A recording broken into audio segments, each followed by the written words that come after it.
Sold my tech startup for $8 million, and the only person I told was my brother's girlfriend. A woman my family had spent 3 years trying to drive out of our lives. Let me back up. My name is Zoe. I'm 31 years old, and for most of my adult life, I have been the family embarrassment. Not in a dramatic, obvious way. It was quieter than that. It was the way my mother would pause just a half-second too long before answering when someone asked what her daughters did for work. It was my older sister changing the subject at dinner whenever my name came up. It was my father, before he passed, leaving his business contacts and his investment portfolio entirely to my sister, and nothing to me except a storage unit full of his old coding books and a beat-up laptop he'd used in the 90s. He thought I'd find it sentimental. Maybe he was right. I built my entire company on that laptop for the first 6 months. But this story isn't really about me. It's about what happened the night I found out I was about to become a millionaire, and the one person in my family who proved she actually gave a damn. It was a Tuesday in October, cold and rainy, the kind of evening where the sky turns gray by 4 in the afternoon and doesn't bother recovering. I was sitting in my car in the parking lot of a Walgreens, engine running for heat, staring at an email on my phone. The subject line read, "Final offer. Acquisition agreement attached."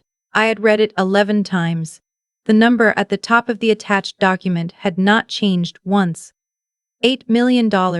Cash. For the platform I had spent 4 years building in my apartment. I want to be honest about what I felt in that moment, because it wasn't pure joy. It was this strange, hollow kind of shock. Like the moment right after a car accident where you're checking your body for damage and you don't know yet if anything is broken. I sat there in the Walgreens parking lot for 23 minutes, rain drumming against the roof, thinking about every person who had ever told me this wouldn't work. My mother, who called my company that little website thing until the day I stopped correcting her. My sister, who had a corner office at a real estate firm and made a point of mentioning her bonus at every family gathering. My brother, who was decent enough but completely under my mother's thumb and had stopped offending me years ago to keep the peace. And then I thought about my brother's girlfriend, Nadia. Nadia had been with my brother for 3 years. She was a pediatric occupational therapist. Patient, warm.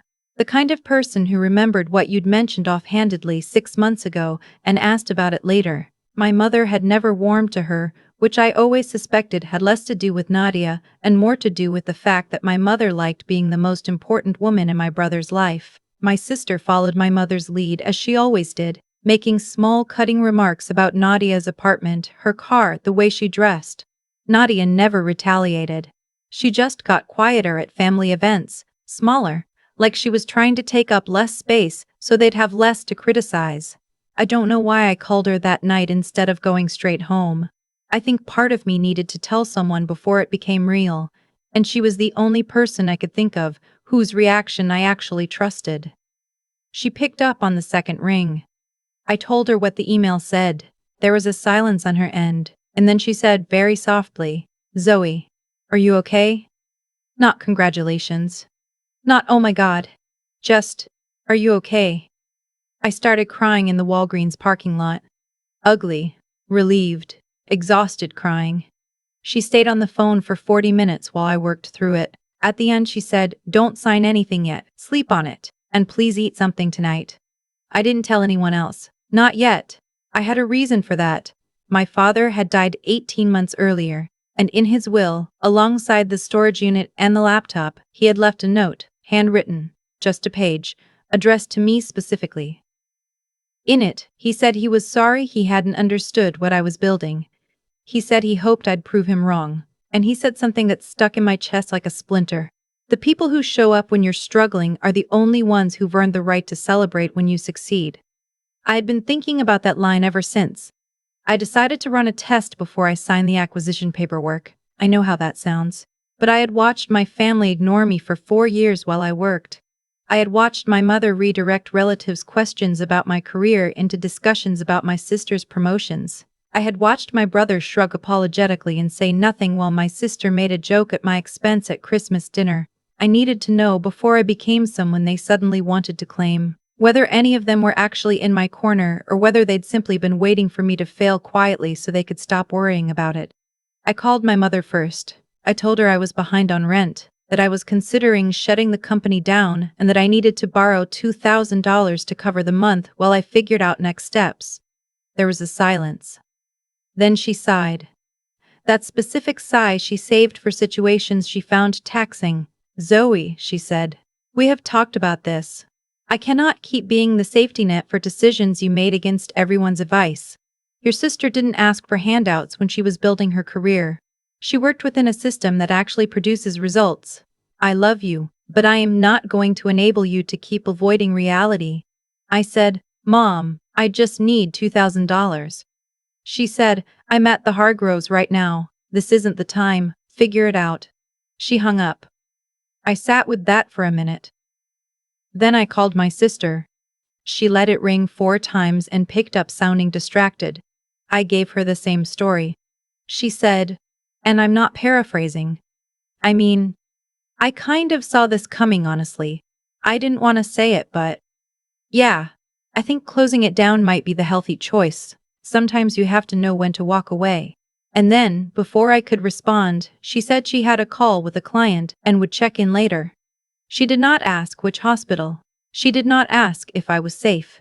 She offered nothing except a gentle confirmation that she had always expected me to fail. I didn't call my brother. I already knew what he would do. He'd want to help, but he'd check with my mother first, and by then it would have circled back around to a conversation about my life choices. I almost left it there. I had my answer. But then my phone buzzed. It was Nadia. She had texted, "I know you said you were fine, but I'm off at 6. Can I bring you food? I made too much soup." I stared at that text for a long time. I hadn't told her about the test. I hadn't implied I was struggling. She was just checking. Because that's what she did. I typed back, "Actually, I'm okay. But can we talk in person soon? There's something I need to tell you." She came over that Friday. We sat on my couch and I told her everything. The acquisition offer, the test, what my mother said, what my sister said. She listened to all of it without interrupting, and when I finished she was quiet for a moment, and then she said, very carefully, "Are you going to tell them? About the money?" "Not yet," I said. "My attorney is still reviewing the agreement. It closes in about 3 weeks." She nodded slowly. "And after?" "After," I said, "I think some things are going to change." What I didn't tell Nadia yet, what I was still working out in my own head, was what I had discovered 2 weeks earlier while going through the remaining boxes from my father's storage unit. My father had been a software engineer in the 80s and 90s, mostly contract work, and he had accumulated a modest portfolio of small investments over his career. Nothing spectacular. In his will, all of it had gone to my mother, with the stated intention that she manage it responsibly for the family. Standard enough. I hadn't thought much about it, but in one of the boxes from the storage unit, tucked inside an old manual for a programming language nobody used anymore, I found a folder. Inside it were printed records, account statements, transfer confirmations, correspondence with a financial advisor, spanning about 14 months before my father died. My sister had been making withdrawals, not small ones. Over 14 months, approximately $240,000 had moved from my father's investment accounts into a holding account my sister controlled as his named financial executor. The transfers had started 6 months before he was diagnosed with the illness that killed him, and continued until 3 weeks before his death. My father hadn't known, I was almost certain of it. The correspondence in the folder showed him repeatedly asking his advisor about a discrepancy he couldn't account for. The advisor's responses were vague, redirecting. My sister had been managing his calendar and his appointments by then, because he'd started having trouble keeping track of things. She had positioned herself as the helpful, organized daughter, and she had used that access to drain $240,000 from a dying man's accounts before he could figure out where it went. I sat on my apartment floor for a long time after I found that folder. I didn't go to my mother with it. I didn't go to my brother. I took photographs of every single document and drove them to an attorney, not the one handling my acquisition. A different one who specialized in estate litigation and elder financial abuse. I sat in her office and laid everything out and asked her what I was looking at. She told me what I was looking at was a very strong case for financial exploitation of a vulnerable adult. She told me the statute of limitations had not run out. She told me that if I wanted to pursue it, I had real grounds. I told her I wanted to wait until the acquisition closed. I wanted to have resources in place before I started a war. She said that was wise. She said to come back when I was ready. The acquisition closed on a Thursday morning. My attorney sent me a confirmation, and a few hours later, the wire transfer hit my account. $8 million, minus fees and taxes, settled into a number I had to count the digits of twice to believe. I sat at my kitchen table and felt the strange, specific quiet of a door closing behind you. That evening, I called Nadia. I told her it was done. She cried a little, which made me cry, and then she laughed and said, "Okay, so what happens now?" "Now," I said, "I need your help with something."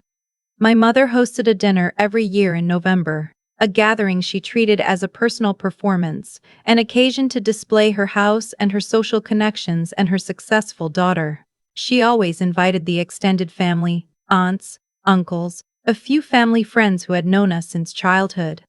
It was the kind of event designed to reinforce a hierarchy. My sister would arrive with a bottle of expensive wine and a story about a recent deal. I would arrive and be asked, with a particular kind of patient resignation, how things were going. This year's dinner was 3 weeks away. I told Nadia I was going to attend. I told her I needed her there too if she was willing. I explained what I'd found in the storage unit. I watched her face as I talked, the way the warmth in her expression slowly shifted into something quieter and harder. "She stole from your dad," Nadia said when I finished. "Yes, while he was sick." "Yes." She was quiet for a moment, then she said, "I'll be there." In those 3 weeks, I worked. I retained the estate litigation attorney formally and authorized her to begin building the case against my sister. I hired a forensic accountant to corroborate my documentation with independent analysis. I set up a new holding company, transferred the acquisition proceeds into it, and began the process of purchasing an asset, quietly, through an intermediary, so that no name appeared in any public record that could be traced back to me. That asset was the house. My mother's house had been refinanced twice in the past 4 years. I only discovered this because my estate attorney, pulling records related to my father's estate, flagged an irregularity. The second refinance had been taken out 18 months after my father's death. The paperwork listed my sister as co-signatory, authorized under a power of attorney she had drafted and my mother had signed without, apparently, fully reading. My sister had used that power of attorney to pull $200,000 in equity out of my mother's home. My mother didn't know. I was almost certain of that too. The loan was in default, had been for 5 months. The bank had sent notices to a P.O. box my sister controlled, not to my mother's address. My mother was sitting in her house, planning her November dinner, completely unaware that the bank had already begun foreclosure proceedings. I instructed my attorney to contact the bank directly and make an offer. Full settlement of the defaulted loan, plus acquisition of the foreclosed property at a price that would clear the debt and then some. It took 9 days to negotiate. On a Wednesday afternoon, 2 days before my mother's dinner, the deed transferred. The house my mother had lived in for 26 years now belonged to my holding company. I did not sleep well that night. I want to be honest about that. This wasn't triumphant. It was heavy. It was grief mixed with something colder. The feeling of doing something necessary that you wish had never become necessary. I thought about my father reading that manual I'd found the folder in, buying it in 1987 or whenever, having no idea what would be hidden in it decades later. I thought about him asking his financial advisor about the discrepancy. I thought about him dying without an answer. I got up at 3 in the morning and sat at my kitchen table and reminded myself why I was doing this. The dinner was on a Saturday. I dressed simply. Dark slacks, a good blouse, nothing that would announce anything. Nadia met me outside my mother's house. Our house, technically, though she didn't know that yet, and we walked in together. My mother opened the door and looked at Nadia with the particular expression she reserved for her. Polite, cool. The smile that didn't touch her eyes. "I didn't realize you were bringing a guest," she said to me, as though Nadia had been attending these dinners for 3 years and was not, in fact, my brother's girlfriend of that same duration. "She's family," I said pleasantly, and walked inside. My sister was already there, holding a glass of wine. wearing a dress that cost more than my monthly rent had 2 months ago. She looked at me and did the half smile. Zoe, you look tired. I feel great, I said. The dinner proceeded the way these dinners always proceeded. My sister dominated the conversation, dropping references to clients and deals and a vacation she was planning in the spring. My mother orbited her approvingly. I sat near the end of the table and ate my food and watched. Nadia sat beside me, quiet but steady, and once under the table she pressed her hand briefly over mine. It was after dessert, when people were lingering with coffee and the conversation had loosened slightly, that my sister produced an envelope and slid it down the table toward me. Since everyone's here, she said, I've been meaning to handle this. Dad's old investment account, the one with the quarterly dividends? Mom asked me to close it out and distribute the remaining balance. I had the paperwork drawn up, it just needs your signature. I looked at the envelope without touching it. What's the balance? I asked. My sister glanced at my mother, then back at me. It's been a low-performing account for years. There's about $12,000 left. After fees for closing it, you'd get roughly $4,000. There were 6 of us at the table. Extended family, a couple of family friends. Witnesses. $4,000, I said. Out of an account that had, 14 months before Dad died, over $250,000 in it. My sister's expression didn't change immediately. It took about 2 seconds and then something shifted behind her eyes. Not guilt, more like recalibration. She was figuring out what I knew. Accounts fluctuate, she said smoothly. You know he had some investments that didn't perform. I have the statements, I said.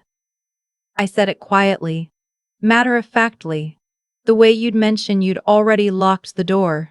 I have 14 months of transfer confirmations, correspondence with his financial advisor, and a forensic accounting analysis that I commissioned. I also have a retained estate litigation attorney who has been building this case for the past 3 weeks. The table had gone very quiet. My mother was looking at my sister. Her face had gone the kind of still that happens when someone is trying to decide whether to be angry or afraid. What are you saying? My mother asked. I'm saying that $240,000 was transferred out of Dad's investment accounts over 14 months while he was sick, into a holding account controlled by his executor. I looked at my sister. Into an account controlled by you. My sister set down her wine glass. Zoe, I managed Dad's finances during a very complicated period. There were expenses, medical consultations, estate planning costs. I have the corresponding records for all documented estate expenses, I said. They account for approximately $18,000, not $240,000. My aunt, who had known my father since childhood, made a sound that wasn't quite a word. My mother said very quietly, Isabel.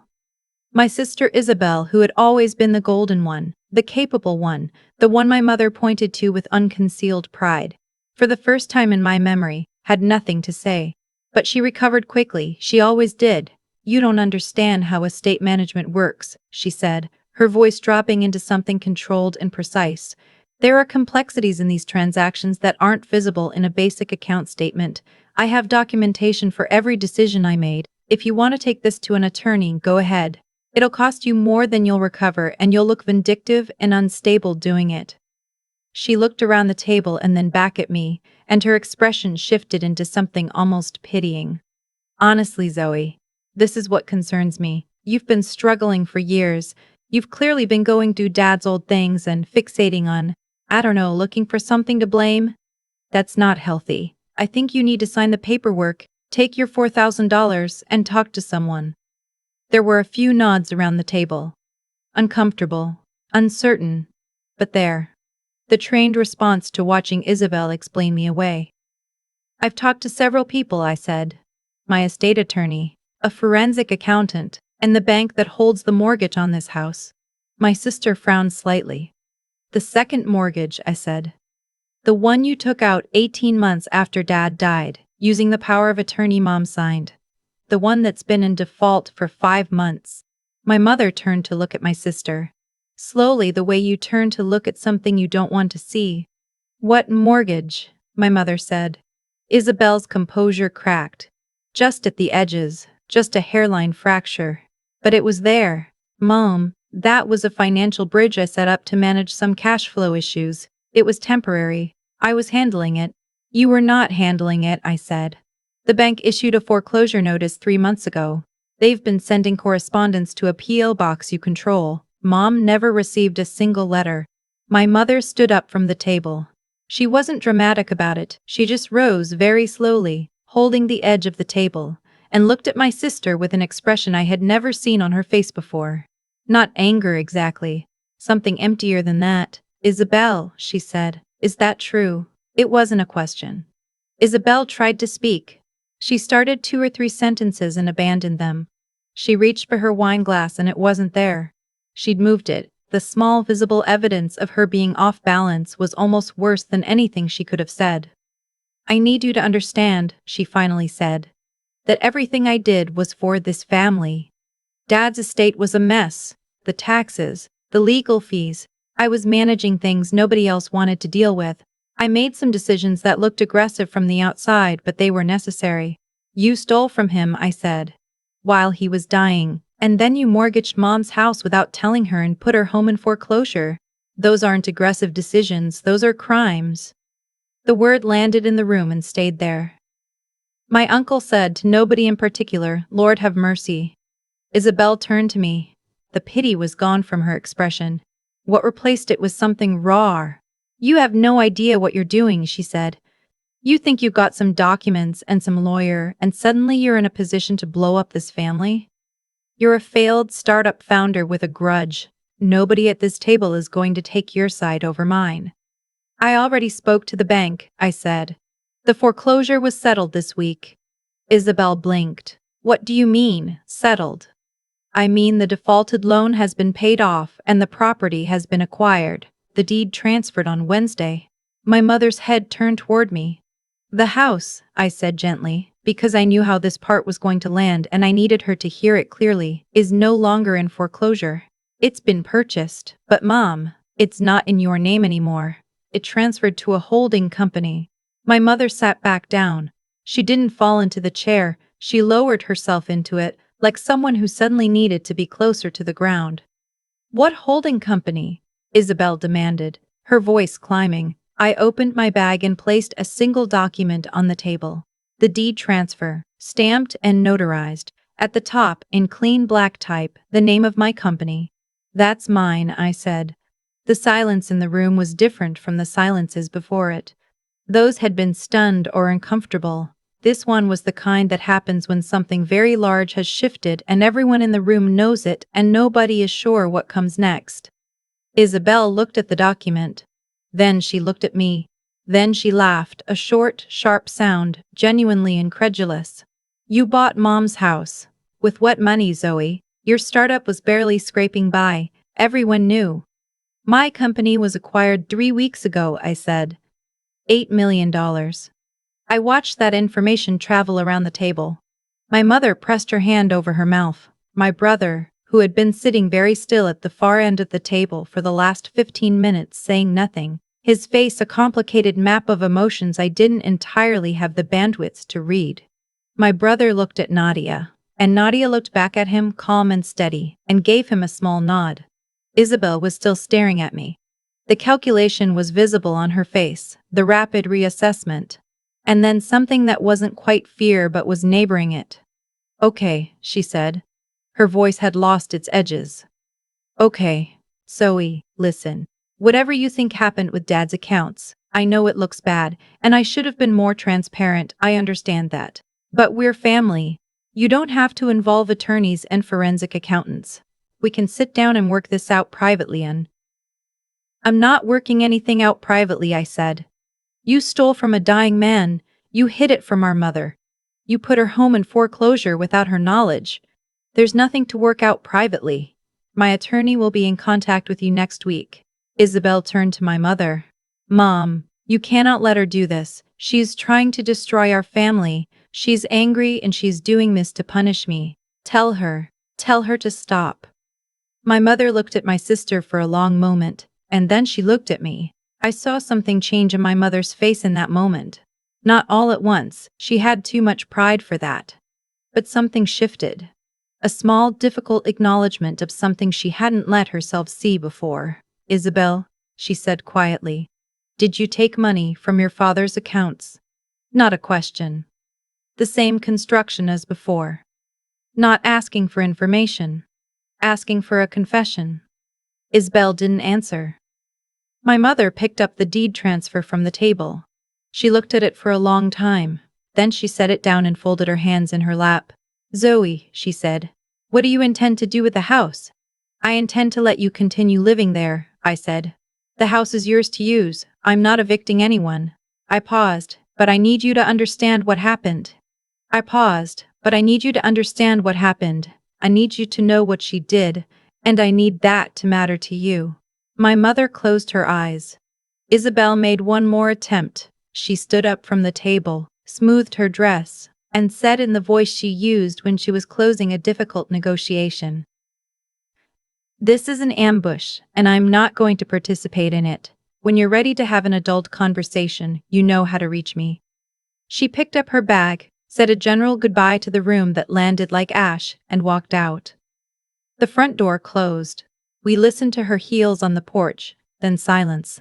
My uncle said quietly, "Your father always thought the world of you, Zoe." I had to look at the ceiling for a second. What happened after that was quieter.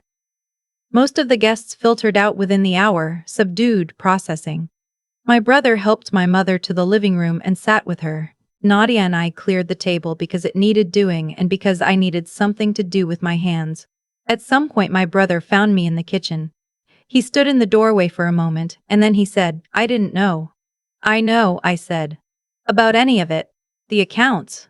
The mortgage." "I know," I said again. He was quiet for a moment, then, "I should have paid more attention." "Yes," I said, not cruelly, just honestly. He nodded.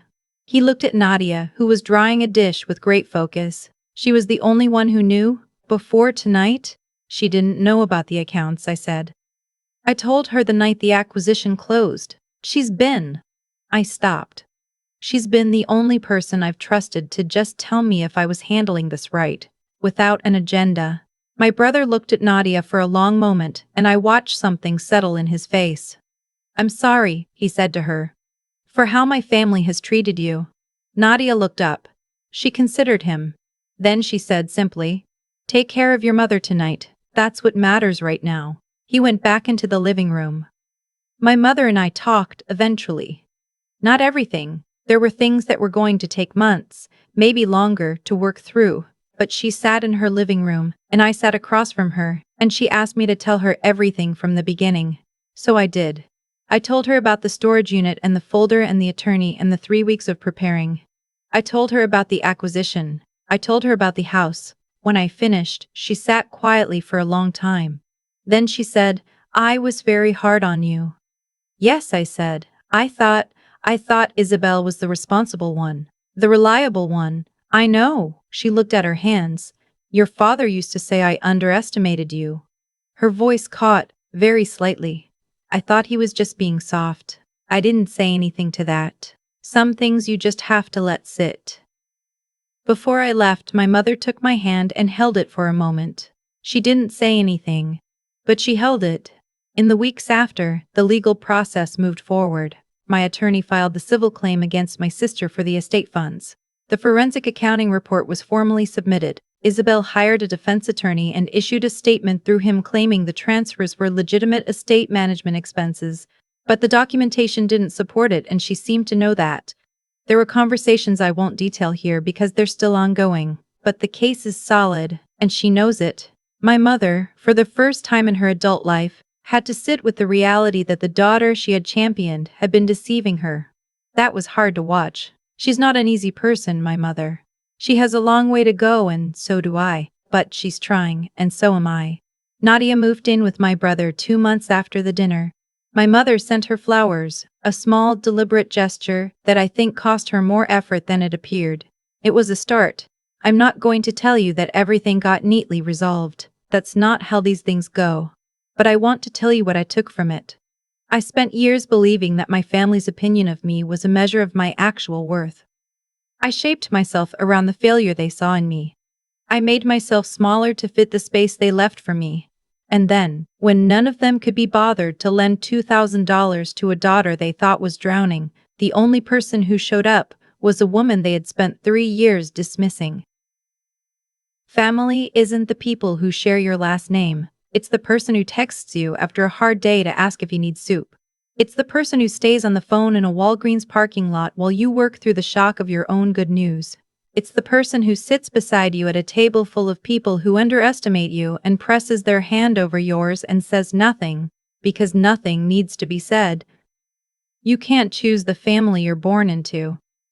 But you absolutely get to choose who counts. If you have someone like that in your life, someone who shows up without being asked, without anything to gain, just because that's who they are, hold on to them. They're rarer than $8 million. Like and subscribe if this story made you think about the people who've shown up for you when it mattered. And drop a comment below. I want to know, have you ever been surprised by who showed up in your hardest moment? Sometimes the best part of getting through something difficult is finding out exactly who your people are. I've thought a lot about cause and effect since all of this happened, not in a mystical way, I mean it literally. I think about the specific chain of choices that led to the night my sister walked out of that dinner, and my mother held my hand in her living room without saying a word, and I can trace every single link. Isabel didn't end up where she ended up because she was unlucky. She made a decision, probably years ago, that the rules other people followed didn't fully apply to her, that she was capable enough, trusted enough, positioned enough to take what she needed and smooth it over later. And every time she got away with it, that belief got a little more solid. The tragedy is that she probably told herself it was for the family. People who take from the people they love almost always do. What I keep coming back to is this: the intelligence she had. And she was genuinely smart, I'll never say otherwise. She used almost entirely in the service of appearing successful, appearing in control, appearing like the responsible one. All that capacity pointed outward at the surface. And the moment the surface cracked, there was nothing underneath it. No real foundation. Just the performance, and then the absence of the performance. That's what I mean about ethics being a form of intelligence. It's not separate from it. When you consistently do the right thing even when no one is watching, you're building something structural inside yourself. You're becoming someone who can be trusted with more responsibility, more relationships, more of life's actual weight. Because you've proven to yourself, privately, that you can handle it without breaking toward what's easy. Isabel never built that. She built the appearance of it instead, and the difference matters enormously when things get hard. And then there's Nadia. I think about what it took for her to show up the way she did, year after year, in a family that dismissed her quietly and consistently. She didn't retaliate. She didn't perform her goodness for an audience. She just kept being exactly who she was. That takes a kind of resilience that I think gets underestimated because it's quiet. It doesn't look dramatic. It looks like texting someone to ask if they need soup, but that steadiness, that refusal to become smaller or harder in response to how she was treated, that's one of the strongest things I've ever watched a person do. I spent a long time waiting to be seen by people who had already decided what I was. That's its own kind of trap. You keep working, keep proving, keep waiting for the acknowledgement that might reorganize everything, and meanwhile the people who already see you clearly are right there, offering soup, staying on the phone, pressing their hand over yours at a table where nobody else is on your side. What I know now is that you don't have to earn the right to be valued by the people who already value you. That's not how it works. You just have to stop spending all your energy on the people who don't, and start paying attention to the ones who do. Zoe figured that out in a Walgreens parking lot in the rain. It took $8 million and a folder hidden in an old programming manual and a dinner that blew the whole thing open. But the actual lesson was available to her years before any of that. The lesson was Nadia, picking up on the second ring, asking if she was okay. Sometimes the truth about who your people are is sitting right there, waiting for you to stop looking in the wrong direction.